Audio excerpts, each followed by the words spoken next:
Halo kawan-kawan, selamat datang kembali ke channel Pugu Hindrawan. Kamulah satu-satunya yang ternyata mengerti aku. Maafkan aku selama ini sedikit melupakanmu. Sekarang santun yang kau rendam jiwaku tak meresap dulu. Ini kejam dan sesalku hanyalah cintamu. Engkau yang buram mataku. Yo, kaulah satu-satunya. Saya sebenarnya punya pengalaman pribadi. Ini terkait dengan Dewa 19. Saya kan memang penggemar Dewa 19 dari dulu. Bahkan sejak mereka menelurkan album pertama. Waktu itu masih dalam bentuk kaset pita yang kemudian diputar di tape recorder. Dan awal kemunculan Dewa 19 ini tentu saja waktu itu masih berada di bawah bayang-bayang band-band yang lain, utamanya band yang lebih besar pada waktu itu. Ada Club Project misalnya, dan ada Slank. Pada awalnya, sebagai pendatang baru, tentu saja tidak mendapatkan pengakuan yang memadai karena memang masih baru grup band itu. Ya biasalah, karena memang kan mereka masih baru, dan dianggap sebagai band pendatang. Tapi dengan adanya lagu Kangen di album pertama, disusul kemudian lagu-lagu yang cukup menarik juga di album kedua, ditambah dengan album ketiga yang menjagokan lagu Cukup Siti Nurbaya, nama Dewa 19 ini kemudian banyak dikenal. Mereka juga banyak mendapatkan penghargaan di industri musik Indonesia.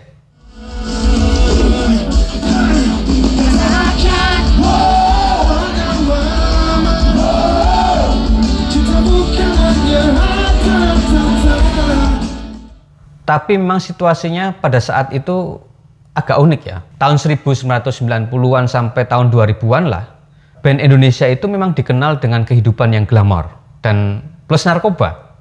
Dan ini juga sempat menghampiri Dewa 19. Korbannya sang vokalis Ari Lasso dan basisnya Erwin Prasetya. Pasca itu kemudian media rame-rame memberitakan bahwa Ahmad Dhani memecat Ari Lasso sebagai vokalis Dewa 19. Pemecatan itu menimbulkan dampak yang tidak sedikit sebenarnya. Dan Ahmad Dhani sendiri dianggap sebagai orang yang bertanggung jawab terhadap pemecatan Ari Lasso dan Erwin Prasetya itu. Entah mengapa kemudian setelah situasi itu, Ahmad Dhani kemudian dianggap sebagai pemusik yang arogan, keras kepala. Bahkan media juga menggambarkan Ahmad Dhani sebagai sosok yang sangat sombong. Bahkan ia sering berseteru dengan orang-orang atau pihak-pihak lain. Memang kadang yang berseteru ini secara personal hanya Ahmad Dhani, tetapi nama Dewa 19 kemudian ikut terseret. Ya bagaimanapun, ini terjadi karena Ahmad Dhani dianggap sebagai frontman-nya Dewa 19. Maka secara otomatis ya Dewa 19 ikut terseret masalah pribadi Dhani. Bahkan perseteruan dan pertikaian yang melibatkan Ahmad Dhani kadang berbuntut panjang. Misalnya ketika kemudian ia bersengketa soal hak atas kekayaan intelektual terkait dengan judul lagu. Sengketa ini melibatkan Ahmad Dhani dan seorang budayawan Yudhistira Masardi. Lagu yang diciptakan oleh Ahmad Dhani berjudul Arjuna Mencari Cinta yang ada di album Cintailah Cinta dianggap oleh Yudhistira mencontek judul novelnya. Akhirnya kemudian mau tidak mau Dewa 19 dan Ahmad Dhani mengalah. Judul lagu kemudian hanya berubah menjadi Arjuna. Konflik lain yang juga cukup menyita perhatian adalah ketika ia berseteru dengan salah satu ormas. Lantas, beberapa saat kemudian, Ahmad Dhani juga berseteru soal masalah pribadinya. Ini terkait dengan masalah pribadinya dengan mantan istrinya Maya Estianty. Kita sama-sama tahu, kita sama-sama paham. Berbulan-bulan konflik itu menghiasi media pada waktu itu. Kadang-kadang penonton sampai bosan melihatnya. Perseteruan yang memang sangat memuakkan sebenarnya. Yang namanya pertikaian, perceraian itu kan memang tidak mengenakkan, apalagi diliput oleh media. Yang kasihan tentu saja anak-anaknya yang waktu itu masih kecil, yang juga terlibat konflik Al, El, dan Dul. Secara psikologis mereka tentu saja terganggu. Berlanjut kemudian ketika Ahmad Dhani menikahi Mulan Jameela. Kembali media massa dan televisi pada waktu itu memberitakan hal ini. Sungguh kalau kita melihat situasinya, pemberitaan Ahmad Dhani yang kemudian mau nggak mau menyeret Dewa 19 benar-benar sangat miring. Jelek sekali.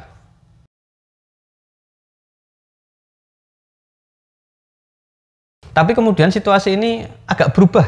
Kalau mungkin dicatat, perubahan ini terjadi sekitar tahun 2010 ke atas. Ya sekitar tahun-tahun itulah. perubahan yang terjadi pada sosok Ahmad Dhani yang juga berimbas ke kreativitas Dewa 19 lantaran media sosial. Kok bisa begitu? Pertanyaan yang menarik. Ketika media sosial belum seramai sekarang, maka kontrol informasi dan kontrol pemberitaan itu didominasi oleh media massa cetak dan televisi. Kita tidak punya informasi lain. Kita tidak punya pilihan informasi yang lain. Tidak punya alternatif informasi yang lain. Jadi satu-satunya informasi ya berasal dari media cetak yang kita baca atau televisi yang kita tonton.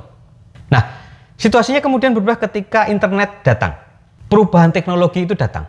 Channel YouTube kemudian menjadi bagian yang tidak terpisahkan dari kehidupan kita dan juga kehidupan para artis, termasuk Ahmad Dhani dan Dewa 19. Dominasi pemberitaan, dominasi tontonan itu kan mulai bergeser. Kita jadi punya alternatif. Dan ini yang kemudian dimanfaatkan oleh artis-artis, termasuk Ahmad Dhani dan Dewa 19. Ketika kemudian mereka membuat media sosial, salah satunya channel YouTube, maka penonton atau kita dan penggemar-penggemar Dewa 19 dan penggemar Ahmad Dhani tentunya disuguhi tontonan yang berbeda. Maka kita akan melihat sosok yang berbeda dari Ahmad Dhani dan Dewa 19. Ketika channel YouTube berkembang, maka kita akan lihat betapa Ahmad Dhani dan Dewa 19 adalah sosok-sosok yang sangat berbeda dibandingkan dengan apa yang sebelumnya kita kenal.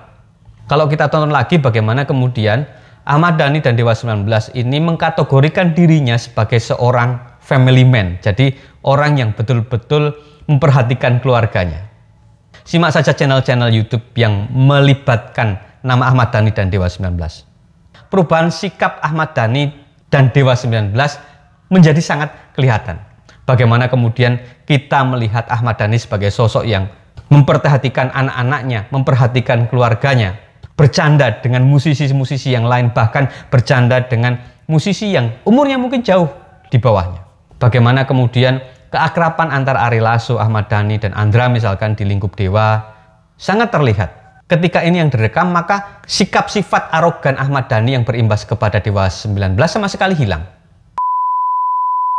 Begitu kawan-kawan, jika ada tanggapan, jika ada komentar, jika ada sanggahan, silahkan tulis di kolom komentar. Terima kasih dan sampai jumpa.